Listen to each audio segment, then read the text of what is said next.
ശ്രീജേഷ് സൗദിയിലും ദുബായിലും ഒക്കെ നേരത്തെ ജോലി ചെയ്തിരുന്നു. അതിനുശേഷം ഒരു 4 മാസം മുന്നേ നാട്ടിൽ വന്നു. 4 മാസം വരെ ഇവിടെ ഉണ്ടായിരുന്നു, നാട്ടിലുണ്ടായിരുന്നു. ഒരാഴ്ച മുമ്പാണ് അദ്ദേഹം മടങ്ങിപ്പോയതെന്നുള്ളതാണ്.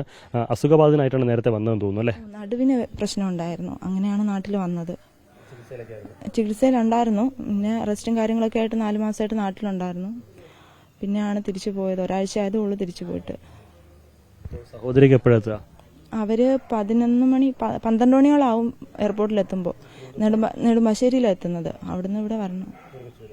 അവര് ഹസ്ബൻഡുമാരെയും കൂടെ ഒന്നിച്ചാണ് വരുന്നത്. ഒപ്പം തന്നെ വരുമോ? ഇല്ല, ബോഡി ഇപ്പം 10:30 എയർപോർട്ടിലെത്തുമെന്നല്ലേ പറഞ്ഞിരിക്കുന്നത്. ഇപ്പം എവിടെ എത്തുമെന്ന് അറിയില്ല. അവർ വരുമ്പോൾ എന്തായാലും വൈകുന്നേരത്തോളം ആവും. ഒരു 3 പ്രാവശ്യം മോൻ ഇവിടെയാണ് താമസിച്ചുകൊണ്ട്. അമ്മ മാത്രമേ ഉള്ളൂ. അമ്മയ്ക്ക് കൂട്ടായിട്ട് മോന ഇവിടെ ഉണ്ടായിരുന്നു. പിന്നെയാണ് മോൻ ദുബൈയിൽ പോയി. മോൻ്റെ അച്ഛനെ മിസ്സിങ് ആയപ്പോഴും മോൻ തിരിച്ചു വന്ന് അച്ഛനെ അന്വേഷിച്ച് പോയി. എന്നിട്ട് അച്ഛനെ കണ്ടിട്ടില്ല. പിന്നെ ഒരു 3-4 മാസം കഴിഞ്ഞിട്ട് മോൻ വീണ്ടും ദുബൈക്ക് പോയി. ദുബൈക്ക് പോയപ്പം സുഖമില്ലാതെ അങ്ങനെ തിരിച്ചു വന്നിട്ട് പിന്നെ അവൻ സൗദിക്ക് പോയി. സൗദിക്ക് പോയിട്ട് 9 മാസം നിന്ന് അപ്പോഴും സുഖമില്ലാതായപ്പം തിരിച്ചു വന്ന്. ഇപ്പോഴും 6 മാസമായി. അപ്പോൾ ഇൻ്റർവ്യൂ നടന്നാണ് പോണത്. അല്ല, അങ്ങനെയാണ് ഇപ്പോൾ സൗദിക്ക് പോയത്. 5-ാം തീയതി രാത്രിയാണ് പോകുന്നത്. ഇപ്പോൾ തിരിച്ചു പോയിട്ട് ഒരാഴ്ചയല്ലേ ആയുള്ളൂ. പോയതിനു ശേഷം വിളിക്കുകയൊക്കെ ചെയ്തിരുന്നോ?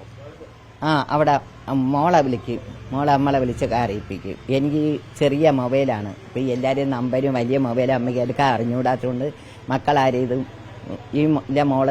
എൻ്റെ മോള് വരുമ്പോഴാണ് വലിയ മൊബൈൽ ഇവരെ കണ്ട് ഞാൻ വിളിക്കുന്നത്.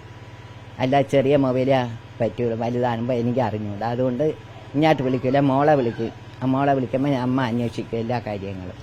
മരണ വാർത്ത കുടുംബത്തെ അറിയിക്കുന്നതൊക്കെ മരണ വാർത്ത അറിഞ്ഞ ഒരു 4-4:30 മണിയായപ്പോഴാണ് എല്ലാ വിവരവും അറിയുന്നത്. കാരണം ലിസ്റ്റ് വന്നപ്പോഴും പേരുണ്ടെന്നേ അറിഞ്ഞുള്ളൂ. പിന്നെ അവിടെ ചാനലുകാർ പോയി നോക്കിയിട്ടാണ് അറിയിപ്പിച്ചതെന്ന് പറഞ്ഞു. അച്ഛനിപ്പോൾ എവിടെയുള്ളേ? അച്ഛന് എവിടെയാണെന്ന് അറിയാമേ. അച്ഛൻ ഒത്തിരി സുഖമില്ലാത്ത ആളായിരുന്നു, ഇതായിരുന്നു. അങ്ങനെ ഈ മോൻ്റെ കൂടെ താമസിച്ച് അച്ഛന് കുടുംബ വീടൊക്കെ ഉണ്ടായിരുന്നു. ആ വീട്ടിൽ താമസിച്ചുകൊണ്ടിരിക്കുമ്പോൾ മോനും കൂടെ അവിടെ താമസിച്ച് പിന്നെ അച്ഛന് മിസ്സിങ് ആയിപ്പോയി. പിന്നെ അച്ഛനെ ധരിക്കാണ് നടന്നത്. എനിക്ക് അമ്മക്ക് ഒരു സംശയം എന്ന് വെച്ചാൽ അച്ഛൻ്റെ ആൾക്കാർ നല്ല പാർട്ടികളാണ്. അവരിവിടെ ആക്കിയിട്ടുള്ളതായിട്ടാണ് നമുക്ക് അറിയുന്നത്. ഈ മോ എല്ലാ അനാഥാലയത്തിലും പോയി നോക്കിയപ്പോൾ അറിഞ്ഞിട്ടില്ല. നമ്മൾ വെളികൊണ്ട് അറിഞ്ഞ് ഇങ്ങനെ അവരാക്കിയിട്ടുണ്ടെന്നാണ്. അത് കാരണം എല്ലാ സ്ഥലത്തും പോയി, ഒരുപാട് സ്ഥലങ്ങളിൽ ഓച്ചറ 3 പ്രാവശ്യം പോയി, ശാർക്കര പോയി, എല്ലാ സ്ഥലങ്ങളിലും പോയിട്ട് അച്ഛനെ കണ്ടിട്ടില്ല. അങ്ങനെയാണെങ്കിൽ കാണൂല. ഇപ്പോഴും എവിടെയെങ്കിലും നിർത്തിയിട്ടുണ്ടായിട്ടല്ലേ നമ്മൾ കാണാത്തത്. അങ്ങനെ കൊച്ചു അന്വേഷിച്ചൊക്കെ പോയിട്ടൊക്കെ വന്നിട്ടാണ് വീണ്ടും കൊച്ച് ദുബൈക്ക് പോയത്. ജീവിതം തന്നെ വലിയ വിഷമത്തിലാണ്. 3 വർഷമായി ഫൗണ്ടേഷൻ കെട്ടിയിട്ടിട്ട് മോനും മോൻ്റെ അമ്മ മരിച്ച സ്ഥലത്ത് തന്നെ മോന് വീട് വയ്ക്കണമെന്നുള്ള താല്പര്യമായിരുന്നു. അപ്പോൾ അതുകൊണ്ടാണ് ഞങ്ങൾ അവിടെ തന്നെ അവനെ ഭൂമിദാനം ചെയ്യാനും പറഞ്ഞിരുന്നു.